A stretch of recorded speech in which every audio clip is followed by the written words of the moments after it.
Morning to you, and thank you so much for making time.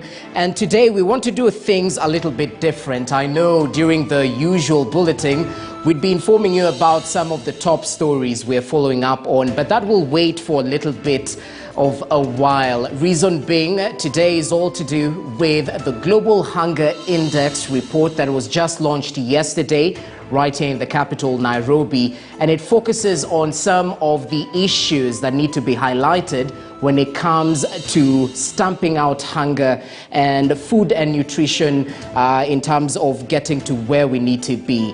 I remember Vision 2030, Zero Hunger, right here in Kenya, and it's also a global conversation that we'll be plugging into. And as I mentioned earlier, the Global Hunger Index report was just released, and it has damning statistics in terms of Kenya's fight against hunger.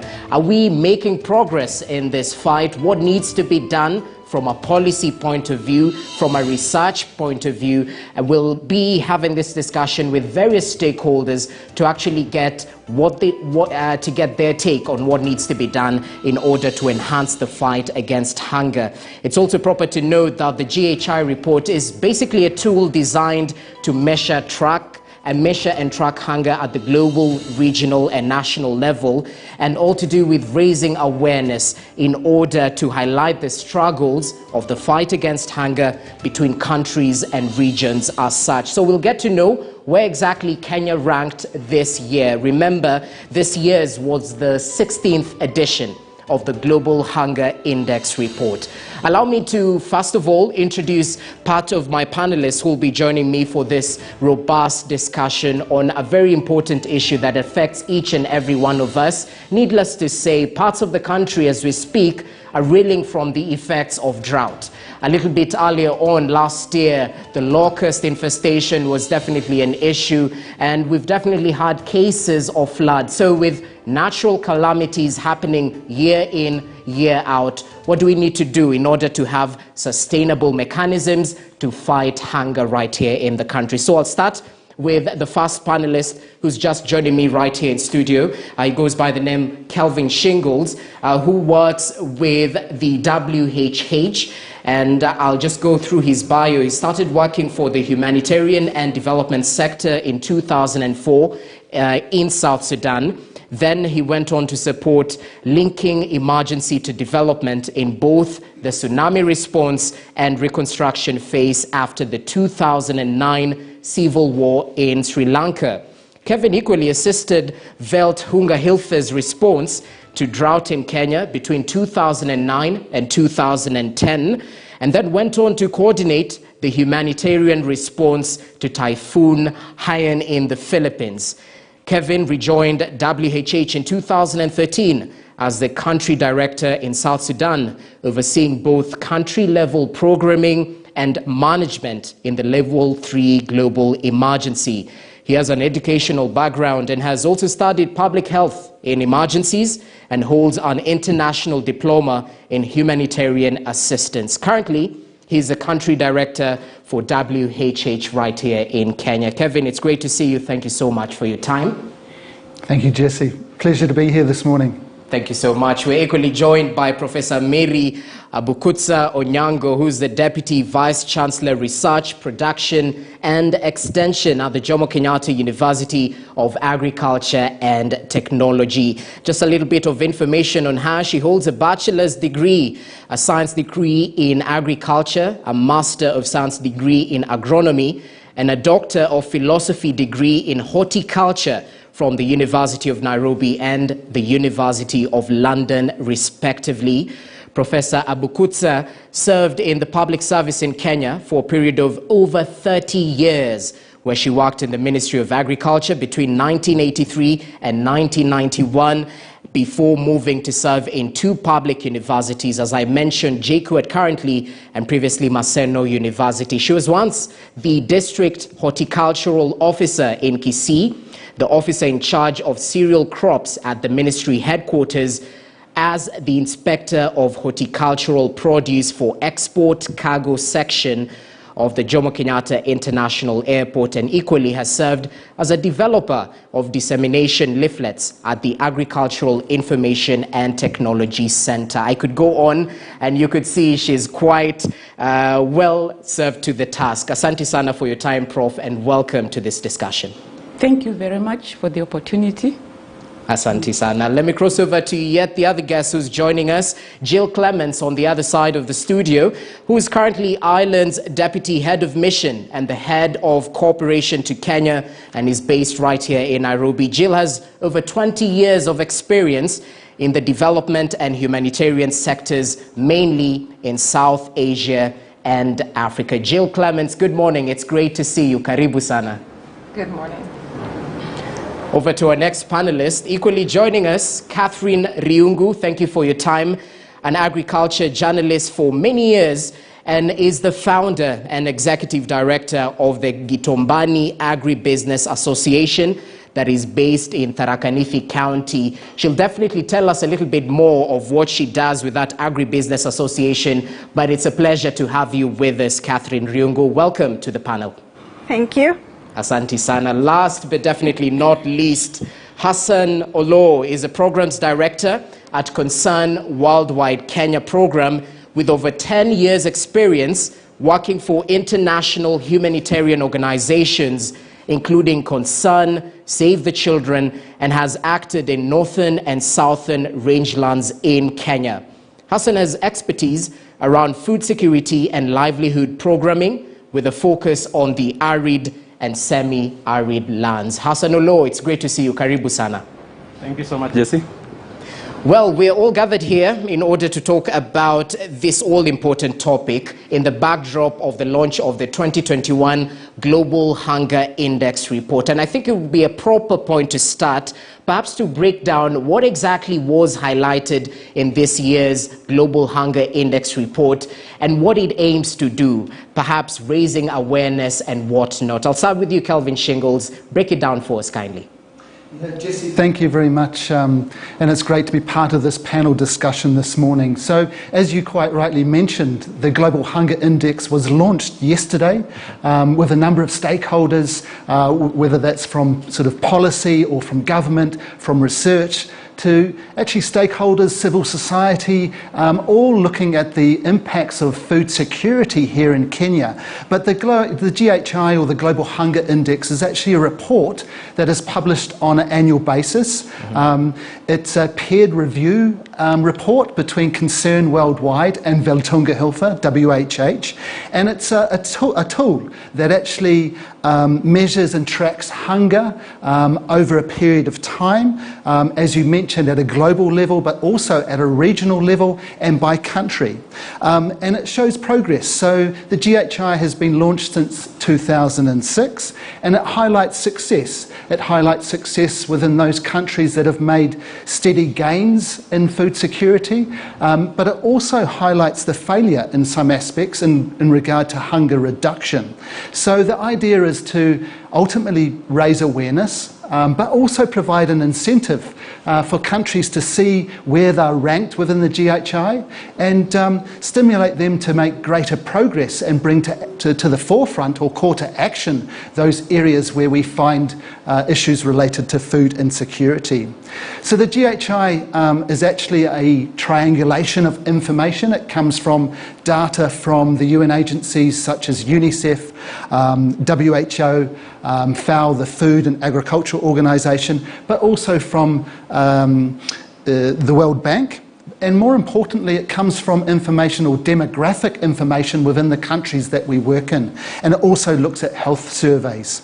So at the moment, Kenya, as we discussed yesterday, is ranked 87th out of 116 countries within that report. And Kenya's sort of progress or status is actually still rated as a serious hunger situation here in Kenya. I think we must admit that Kenya has made some significant gains. They've made gains since 2000 to 2012, and we have seen the reduction in Kenya. But unfortunately, since 2012 to the present date, the progress has been very slow. So I think the fight against hunger, we can say, is slowing in Kenya. And really we're calling to action all stakeholders to ensure that we continue to focus on food security in Kenya. You know, we see Kenya as a middle to lower income country status, but we still see dire needs, particularly in northern Kenya, in the Assal regions of Kenya, that still need ultimately support. And just finally, Jesse, I think, you know, is the aspiration of the Kenyan government and globally that we look at Zero Hunger 2030, as you've mentioned, and the SDG 2, Goal 2, which is also eradication of hunger. So this is what we're here this morning to discuss those issues. Thank you. Okay, that's quite important. And still with you, just briefly, perhaps you can break down the key messages from the report and the policy recommendations. So we start from that particular point, Shingles, just briefly. Okay, yeah, so as I mentioned, let's look at some of the statistics itself. Yeah. So the Global Hunger Index as well as FAO have identified that 24.8, 25% of the Kenyan population is actually undernourished. So we're talking about 50 million people here in Kenya that is regarded as being undernourished, meaning that they do not consume sufficient calories to live a healthy or productive life. And this is a huge concern for Kenya. And we can see those trends continuing to rise. The data, or the GHI, also focuses on that segment of children under 5. It looks at stunting, which is an indicator of low height for age, which is a chronic or a sign of chronic undernutrition within those children under 5. And unfortunately, within that segment, we see 25% of all children under 5 being stunted.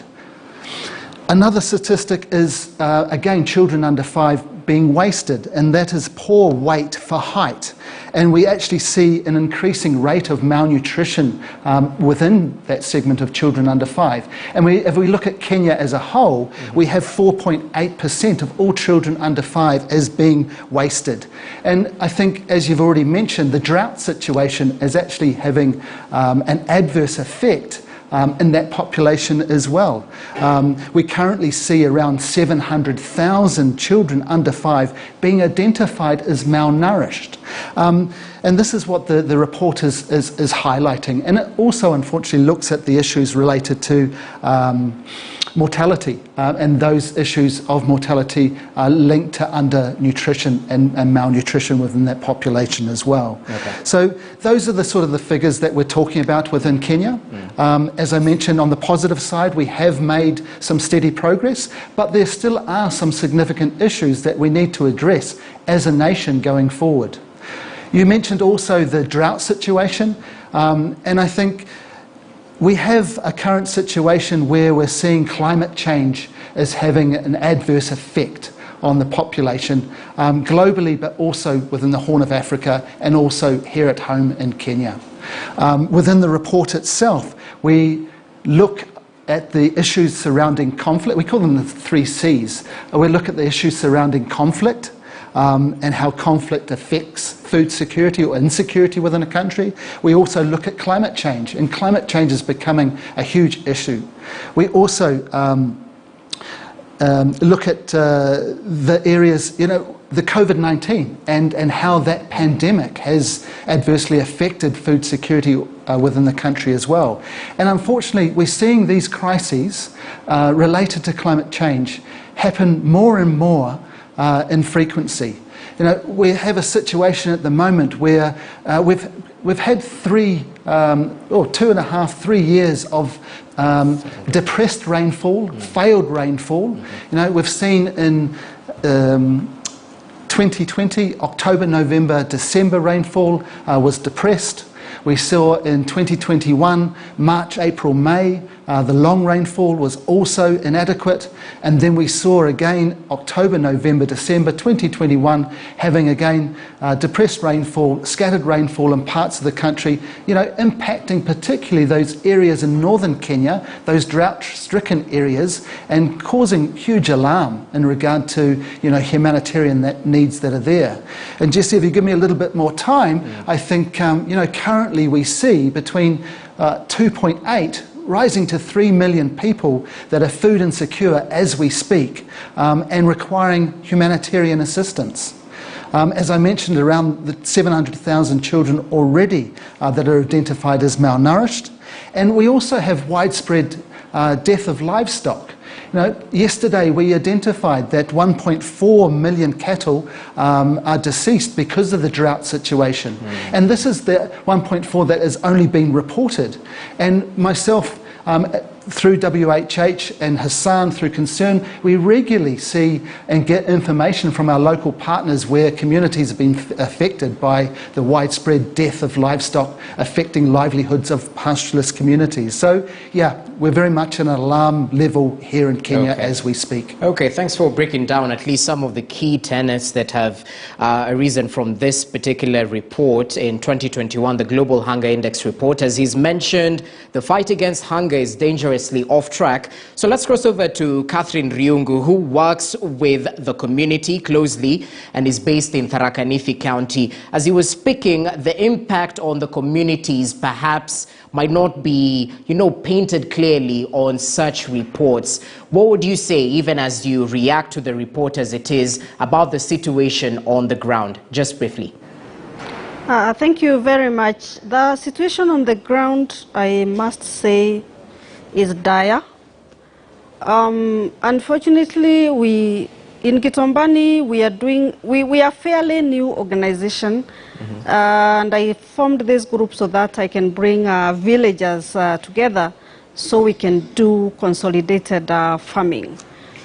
For the longest time, people in my village have relied on coffee, they've relied on tea, and as you're well aware, the income from those two crops has diminished over time.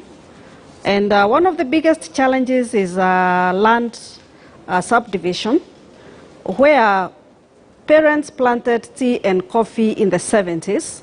There hasn't been expansion, and they have subdivided whatever they did then to their children and their grandchildren, which makes farming on smaller parcels of land economically unviable. Then we have challenges of food security, because when you have no land, obviously you will not grow food. So we formed an organization that seeks to diversify income. And really food security is also about stable income. If we get farmers to get into high value horticulture farming as a group, so that they can attract buyers, they have guaranteed income, then they can afford to buy food. So basically, that's about it. Okay, that's really well noted. And perhaps just briefly, you mentioned that land subjugation is definitely a key area of concern.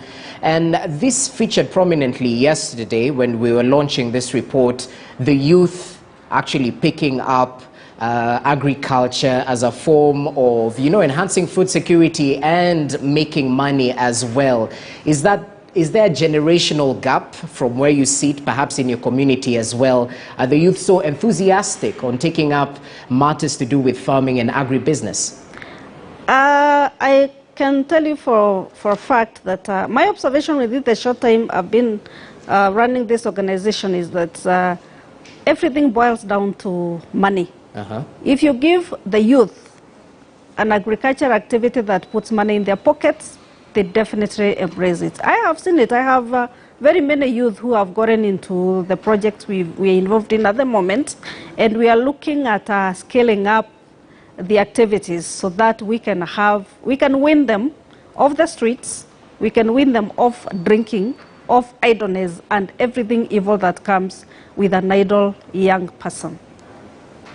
Okay, that's well noted. Asante for your time. Let's cross over to Hassan Olo, who's worked closely with some of the communities in the arid and semi-arid lands. As you react to the report as well, what would you say are the key issues arising, especially when you get to interact with the communities on the ground, when matters food security come at hand?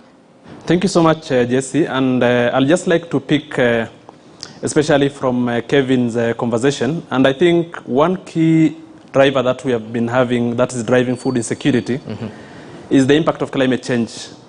Looking at Kenya, just since 2019 to early 2021, we had one of the worst desert locust infestation in Kenya for over 75 years. This is not just about, it's something that was brought about by increased rainfall, which is one of the impacts of climate change. Right now we are having 3 consecutive failed rainfall seasons, 2020, 2021, and a 90% chance that the March, April, May 2022 rainfall season will actually be depressed, which will be a first time since 1981 that we are having 4 consecutive depressed rainfall seasons. Then in between we have the COVID, the socioeconomic impact of COVID-19. So we are having multiplicity of shocks, multiplicity of disasters. And these are populations that are reeling from and have not even recovered from the major 2016-2017 drought emergency and the 2010-2011 drought emergency. So one of the key things, and I think the report really speaks for itself, that we are seeing a steady decline of hunger since until 2012. But since 2012, we are seeing a decrease and actually a reversal of some of the gains that we had before 2012. But some of these are both economic in nature, but a big driver, a key driver is the disasters, the shocks that are being experienced in the arid and semi-arid lands are not giving people enough time to actually recover and rebuild their assets. And by the time the next shock actually comes into effect, people are worse off than they were before the previous shock. So this is a major thing. Right now, we are speaking of around 2.8 million people in need of humanitarian assistance. And once the forecast, as per IGAD, the climate prediction, it's talking about 90% chance of La Nina effect. But our Kenya Meteorological Department will give out their forecast later on in January or early February. And if that confirmation comes that actually the rains will be depressed, and we have 2.8 million people in need of food assistance, that number will literally shoot to around 3 to 4 million people or even beyond. We have not seen those kind of numbers since 2010-2011 drought emergency. And this was when we had the Kenya for Kenyans, when we had, it was really devastating. So far, there are no significant reported human deaths as a result of hunger and food insecurity, but who knows, that situation might drastically change. As at December, the National Drought Management Authority was talking about 1.4 million animals have already been lost. So even if we come and go through the drought emergency, and we get through the end of the year with not human losses or not many human losses, what will people go back to? People will be poorer because they will have lost their main asset base. And 1.4 million animals is about 2 or 3% the livestock population. And remember, in sub-Saharan Africa, we have the 3rd largest livestock population. So the more we are losing this, the more we are actually seeing more people going into extreme poverty. And I think these are some of the things that we really need to deliberate on. And I'm so glad that yesterday we had the policymakers, we had our colleagues from the government, both the national and county government, and also ourselves from the humanitarian organizations and our partners also from various international aid agencies and also governments that are working with our government, all geared towards trying to address the impacts of climate change and tackling the key thing of hunger, food insecurity, and acute malnutrition.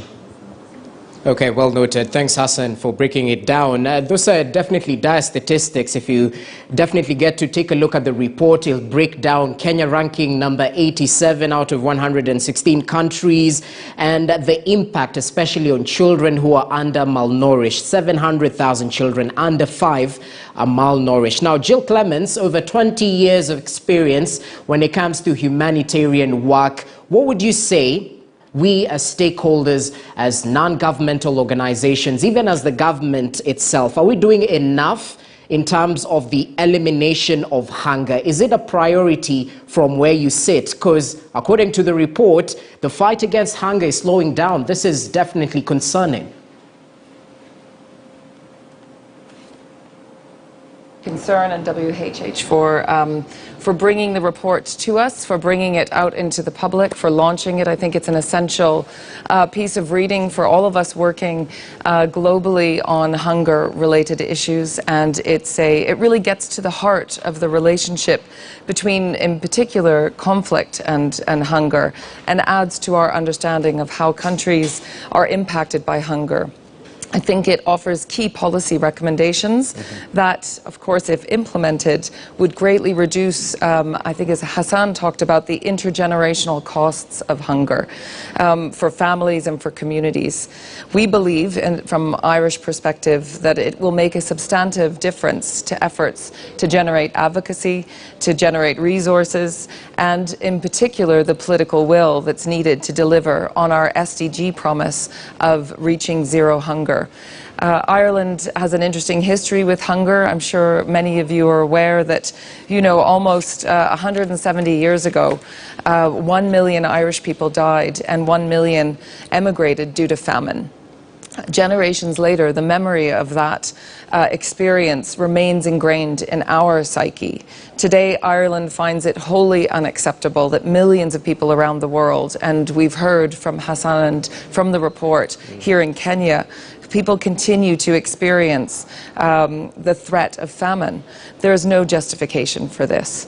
Interestingly, you might recall that Kenya and Ireland co-facilitated the writing of the SDGs. So we work very closely and very much support the government of Kenya and our partners of Kenya, including Concern, to address this central issue. For Ireland, this is a central priority. You can imagine, we've been shaped by conflict and hunger. Famine's too often, unfortunately, the outcome of deliberate political choices. It represents an unconscionable assault on human dignity, and we need to see an end to it. So zero hunger is a firm commitment for Ireland. It's embedded in all of our development cooperation work. It is very much part of our UN Security Council tenure, where we are driving the discussion and dialogue on conflict and hunger, and where we work closely with our partners to ensure that we are addressing nutrition and looking at ending malnutrition in particular. Our recent commitments to nutrition for growth and look at how we can stop the scourge of wasting. I think we heard about that as a key issue in malnutrition. We support partner countries to undertake their food system strengthening, and we commit quite a bit of funding over the next few years to tackling nutrition. These are the kinds of things that many like-minded governments are working hand in hand to achieve, including here in Kenya. But I think, in general, what we need to be looking at is how we can, both from a humanitarian perspective and from a longer-term development perspective, be addressing inequality, be using a systems approach, be working as a collective in an integrated manner. We can't look at hunger in isolation from conflict, in isolation from climate, in isolation from the pandemic, the COVID-19 pandemic that we've all been faced with recently. We're deeply concerned about the numbers that we're seeing, and we think the Global Health Hunger Index is certainly a way to focus our attention, and particularly focus our attention on the Horn of Africa, where we see a worsening food security situation. It's imperative that we respond quickly, and Ireland, through its partners, is responding from the humanitarian perspective. FuseNet have estimated that 20 million people in the Horn of Africa will be hungry in 2022. And in particular, Ireland and many of our partners, including Concern, are deeply worried about the way in which women and girls are disproportionately affected in situations of growing humanitarian need, and in particular where hunger is concerned. I think while women contribute more than 50% of the food produced worldwide, they account for 70% of the world's hungry. This for us is unacceptable. So I think looking in particular at the way in which women and girls are impacted, and I think as some of our panelists have talked about today and yesterday, the role that youth play in addressing hunger and reducing conflict is essential.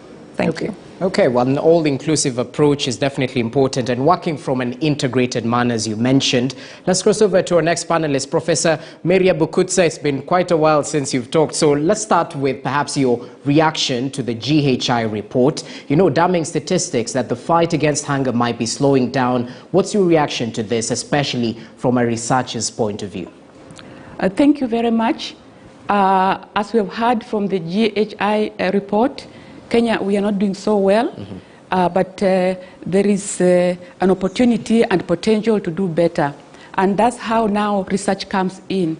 Research is very important because normally if you have an issue, you have to research on it, find out the possible solutions with evidence. And that's how now research institutions like universities and Cairo and other international research institutions come in, because when you have research and you have evidence, you will be offering solutions that are research and have evidence. And I want to say that for Kenya, I want to, first of all, to commend the government, because it has actually focused on research. At least in the last 5 years, they have actually put a fund which has not been there for some time, in National Research Fund, which has been funding research. And the majority of the research projects that have been funded has been on agriculture and food security. So that investment is very important. And when you come to this research, researchers are not working in isolation. Researchers have to work in collaboration with the government, with the other stakeholders, and even the communities and international and national NGOs. Because if you do research in isolation, as it were, at some point we were a universities were ivory towers.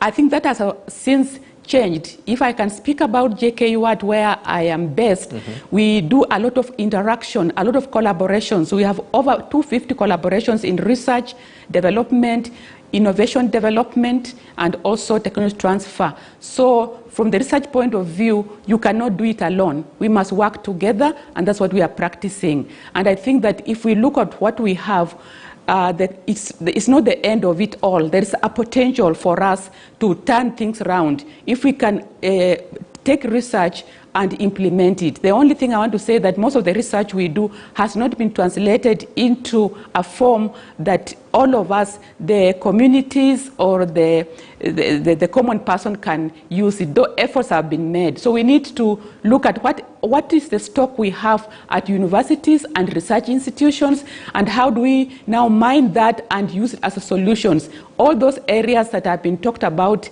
within the index, the report, we have those expertise in universities and in Kenya. If you talk about food security, if you talk about nutrition, agronomy, production, marketing, post-harvest, we have that expertise. We have also training programs that train people that will come out and help solve the problem of hunger in Kenya and globally. So the potential is there. We just need to put it right, collaborate, and make sure that we exploit all the research findings that we already have to solve the problem of hunger. At the same time, invest more in areas that there are gaps. Okay, that's well noted, Professor. Even as we take a short break, when we come back, we'll talk about the implementation when it comes to some of these researches. Are they broken down? Are they applied into solutions at the community level, or they're left right there where the elite, where the learned can actually, break it down? Is it broken down to the community level? So let's take that short break. When we come back, we continue on the insights around the Global Hunger Index report that has just been launched. Kenya ranking 87th, and it's quite serious right there. We'll be back with much more on this conversation. Stay with us.